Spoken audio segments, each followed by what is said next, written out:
que c'est un terme qui te parle? Est-ce que tu as le sentiment d'avoir trop de choses à faire, d'être complètement sous l'eau, d'être débordé, de ne plus savoir finalement où mettre la tête, de ne plus savoir où donner de la tête et de ne plus savoir comment gérer tout ça? Si c'est le cas, j'ai envie de te dire, déjà, première chose, c'est une bonne nouvelle et félicitations. Ça veut dire certainement que tu as beaucoup de clients et donc bravo, tu as passé un cap de développement de ton activité et donc félicitations pour cet accomplissement. Néanmoins, ça ne veut pas dire qu'il ne faut pas le prendre en compte quand même. Tu as vraiment ce sentiment de trop, tu as l'impression de travailler comme un mode robot, d'avoir vraiment beaucoup de choses et que ça continue, que ça continue, que ça continue. Ça n'arrête pas et tu ne sais pas comment appuyer sur pause. Ma première recommandation, mon premier conseil, c'est de prendre une pause. Qu'elle soit d'une heure, qu'elle soit d'une demi-journée, qu'elle soit d'une journée, qu'elle soit d'une semaine, peu importe le temps que tu y consacres, mais c'est essentiel aujourd'hui pour que tu puisses prendre du recul sur ton activité. Donc, positionne-la dans ton agenda. S'il est déjà plein, annule quelque chose. Je suis sûre qu'il y a un rendez-vous, peut-être quelque chose que tu as déjà mis en priorité qui peut s'annuler et qui peut être remplacé pour que tu puisses prendre cette pause, prendre du recul et partir peut-être de ton bureau pour analyser ce qui se passe. D'ailleurs, souvent, je ne sais pas si tu l'as remarqué, mais quand on n'est pas à même soi-même de se fixer des pauses pour être dans cette démarche de prise de recul par rapport à son activité, notre corps nous le rappelle et voilà, on a un petit virus, une petite maladie, un petit coup de fatigue qui ne nous permet plus de travailler. Donc je t'invite, s'il est encore temps, à anticiper et à prendre cette pause en amont pour pouvoir prendre du recul sur ton activité. Une fois que tu as pu faire cette pause et que tu as consacré du temps à cette prise de recul, peu importe le temps que tu y as accordé, une des options peut être déjà dans un premier temps de faire le pas de déléguer. Donc fais le point sur toutes les activités, sur toutes les tâches que tu réalises au cours de ta semaine et observe dans ces différentes tâches, dans ces différentes actions, lesquelles, dans lesquelles finalement déjà tu ne prends pas pleinement plaisir et donc ce serait un bonheur que de pouvoir les déléguer.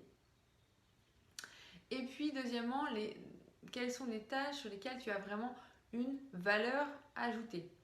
Pour toutes les autres, tu peux donc les déléguer et tu verras que déjà ça va venir alléger ton agenda. Donc l'étape après la pause, c'est de commencer par déléguer. Une fois que tu as mis en place cette routine donc de délégation, et si tu te retrouves toujours dans ce schéma de mode robot et l'impression d'être complètement sous l'eau, peut-être qu'il y a une réflexion à mener par rapport à ton modèle économique. Peut-être que trop de parties de ton activité dépend de toi. Ce que je veux dire par là, c'est que si l'essentiel, voire la totalité de ton chiffre d'affaires dépend de ton temps de présence, il y a peut-être quelque chose à ajuster, à développer, à innover, à différencier pour aller vers un modèle économique qui puisse te permettre de ne pas être rémunéré en fonction du temps que tu auras passé. Peut-être que tu te retrouves aujourd'hui dans une situation où ton temps égale de l'argent et que si tu ne dédies pas de temps, tu n'as pas d'argent qui correspond en face, donc dans ton chiffre d'affaires. Donc, si c'est le cas, il peut y avoir quelque chose à réajuster, à moderniser, à innover au niveau de ton modèle économique. Je suis passée par là et c'est suite à ça également que j'ai revu mon modèle économique. Ensuite, si après avoir délégué, après avoir revu ton modèle économique, tu te retrouves encore dans la même situation et tu as l'impression de ne pas réussir à t'en sortir, tu peux aussi mener en parallèle cette réflexion. La question que j'ai envie que tu puisses te poser, en tout cas que je t'invite à te poser, c'est à quel besoin je réponds finalement en étant dans ce trop-plein, en étant dans cette situation où je me sens tout le temps sous l'eau.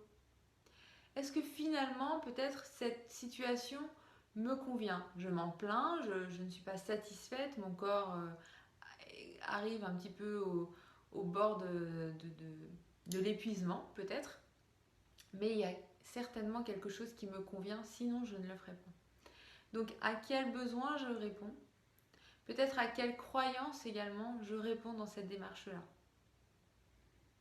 Ok? Et donc en te posant ces deux questions, déjà peut-être que tu vas pouvoir réussir à mettre des mots sur pourquoi je me retrouve dans cette situation et trouver des clés pour pouvoir avancer et faire les choses différemment. C'est-à-dire qu'aujourd'hui, peut-être que ton intellectuel te dit oui, il faudrait que je mette en place des choses pour pouvoir faire différemment et donc ne pas me retrouver dans cette situation où j'ai trop, où je me sens comme un robot, où je me sens sous l'eau. Et en même temps, dans tes cellules, il y a une certaine satisfaction parce que tu réponds peut-être à un besoin, peut-être à une croyance, et que quand tu te retrouves dans cette posture-là, il y a une certaine image de toi qui est plutôt satisfaisante, peut-être de la femme qui est overbookée, qui n'a jamais le temps, peut-être qu'il y a une certaine valorisation dans cette posture-là. Donc pose-toi ces questions-là. Donc il y a deux choses à retenir de tout ça, c'est que oui, tu peux mettre des choses en place. Donc, première chose, je prends de la hauteur, je prends du recul par rapport à mon activité pour réussir à voir ce que je pourrais améliorer. C'est clairement pas quand on est la tête dans le guidon qu'on a les meilleures idées ou la meilleure créativité. Donc, je sors de mon quotidien et je consacre ne serait-ce qu'au minimum 1 heure pour y réfléchir. Je mets en place des actions qui peuvent être autour de la délégation ou d'une réflexion sur la refonte de ton modèle économique qui va amener des changements dans le temps, travailler sur le fond de ton activité. Et en parallèle de ça, je travaille aussi sur ma posture d'entrepreneur. Quels sont peut-être les besoins auxquels je réponds en me retrouvant dans cette situation en permanence, en étant en permanence dans ce trop-plein d'activités?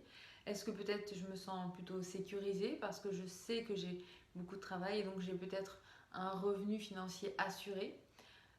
Peut-être que j'ai une croyance que je dois beaucoup travailler pour pouvoir réussir à vivre de mon activité, mais ça peut être complètement autre chose. Et je peux être aussi une image qui me, d'une certaine façon, même si je ne me l'avoue pas, me fait plaisir que de me voir dans cette posture-là et d'avoir cette image de quelqu'un qui est très occupé. Donc voilà ce que je t'invite à te poser comme question ou à amener comme réflexion.